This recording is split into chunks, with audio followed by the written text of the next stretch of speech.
నెల్లూరు జిల్లా చిల్లకూరు గ్రామంలోని ప్రాథమిక వైద్యశాలలో జరుగుతున్న మెగా కోవిడ్ వ్యాక్సినేషన్ డ్రైవ్ ను joint collector Gudur incharge sub collector Bapireddy సందర్శించారు.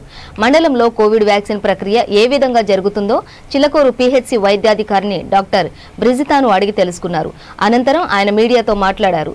జిల్లా వ్యాప్తంగా కోవిడ్ వ్యాక్సినేషన్ డ్రైవ్ జరుగుతుందని అన్నారు. ఆయన వెంట tahsildar Geethavani, RI Chaitanya, health supervisor Ravikumar సిబ్బంది పాల్గొన్నారు.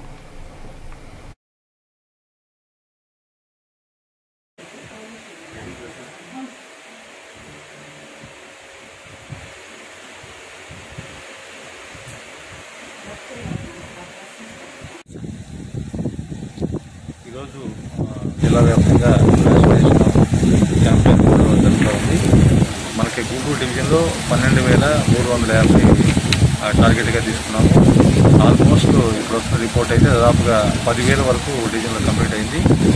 బై ది ఈవినింగ్ ఎంటైర్ 12,350 అంతా కూడా వ్యాక్సినేషన్ కంప్లీట్ అవుతుంది. అన్ని చోట్ల కూడా పూర్తిస్థాయిలో టార్గెట్ అచీవ్ చేయడం జరిగింది. మళ్ళీ నెక్స్ట్ టైము వాళ్ళు ఎప్పుడు రావాలి ఇంటిమేషన్ ఇస్తారు. ఎవ్రీథింగ్ ఆన్లైన్ కూడా ఈరోజు బై 6 o'clockకి వ్యాక్సినేషన్ అయింది.